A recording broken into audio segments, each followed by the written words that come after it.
It was perfect before this year started. That's not true. And Mr. Secretary, that is unfair to the members of this committee, and you need to stop characterizing it that way, because that is not what a single person on this dais thinks. Senator Cassidy. So, Mr. Chair, I'm just going to say one more thing here. I am eager to engage in real numbers and non-magical thinking here. But you cannot, this witness and the VA cannot have it both ways. They cannot set out a goal and then get angry at us for asking what the impacts of that goal and those cuts would be. Thank you. Senator Cassidy. That is, if there's one highlight that summarizes the entire hearing, it's that one, Jason. Let me give you some background. Obviously, it's about the firing of 80,000 employees. And the VA secretary, time and time again, through his Twitter or his X account, on various news media sources, has said, interior designers, if, we're going to fire interior designers, we're going to fire meeting notes and PowerPoints, which is all fine and dandy. But if you're telling me you have 80,000 interior designers, that's a different problem, right? And so what we saw right here is the VA secretary was using those talking points, which I would argue comes from his politician background, not his VA secretary background. And I think he got slapped in the face pretty hard here. What are your thoughts on that?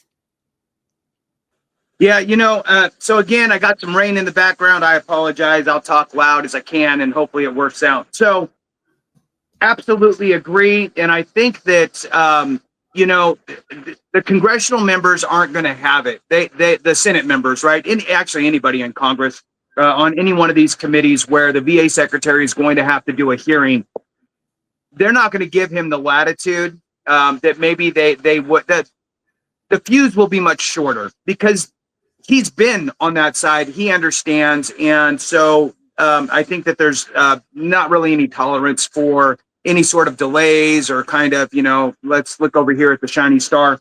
The reality is, and I'm going to go back to what you said, I think that you are right. I think that you are right in that it is, the veteran secretary is at this point in time and has been, okay, what Trump wants is what we're going to implement, and we're really going to try hard to meet that.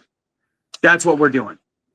I agree. That is the messaging that we're seeing. That's the actions that we're seeing. I believe, though, that I think that there is a line in the sand that isn't talked about that will get to a point to where the VA secretary will say, no, can't do it. This is where I have to stop. I think that there is that line somewhere, and who knows what the result will be. I mean, we've seen Trump fire VA secretaries before. I mean, if they draw the line, is that what happens? I don't know. So at the same token, we're starting to see, just for folks out there, there's both sides of the coin. And when you get down this political road, I mean, it's things get so skewed and so foggy.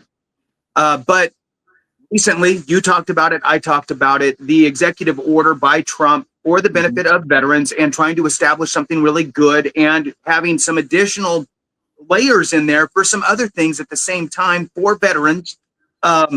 So we are seeing positive, good for veteran things coming out of the executive office. So coming from the president directly. Hopefully that trend will continue. I know that there's been a lot of people out there just worried that it's just who cares and, let's just gut all the fish and move on.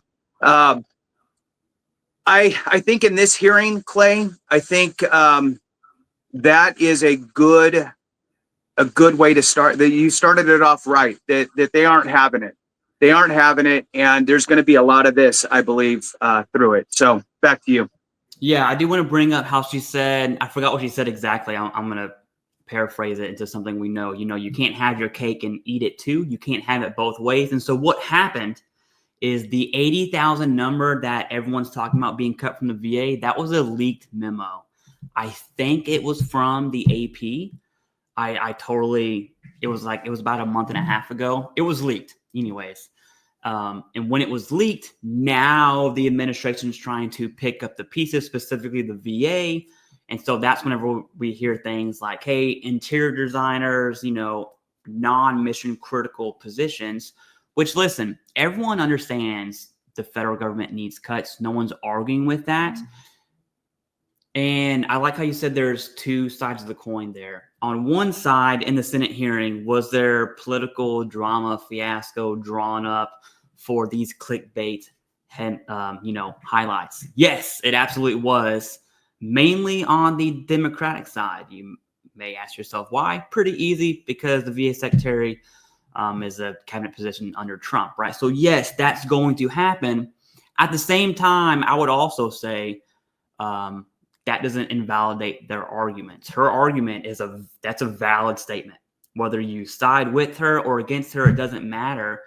The memo was leaked to fire all these people. And the Senate hearing was essentially like, hey, what's your plan? And the VA secretary used talking points like firing interior designers and cutting contracts for meeting notes and PowerPoint.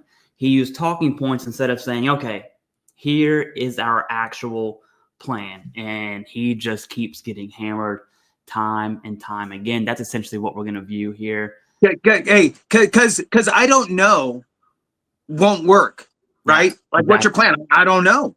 Because remember, Clay, and I think you're the one that actually brought this up. The VA secretary, at least as of a month ago or so, had no clue who would, like, there was no agency-wide org chart showing how many people were in what positions doing what. So cut 80 of what? I don't even know what they are. So, I mean, you gotta know, you gotta get your house in order before you can start to fix the drapes, so to speak. Anyway, back to you. I'm curious, that he said that during the Sean Ryan podcast, which that whole episode still makes me mad. Anyways, talking about psychedelics for 2 hours. Yeah. But I'm curious because that podcast came out pretty close from the leaked memo of these employees being fired. I'm curious if the episode was filmed maybe a week or two prior. And then the memo was leaked, and then the episode came out, because that's definitely not like a continuous, public affairs release. Right. Something was wrong there. But, yeah.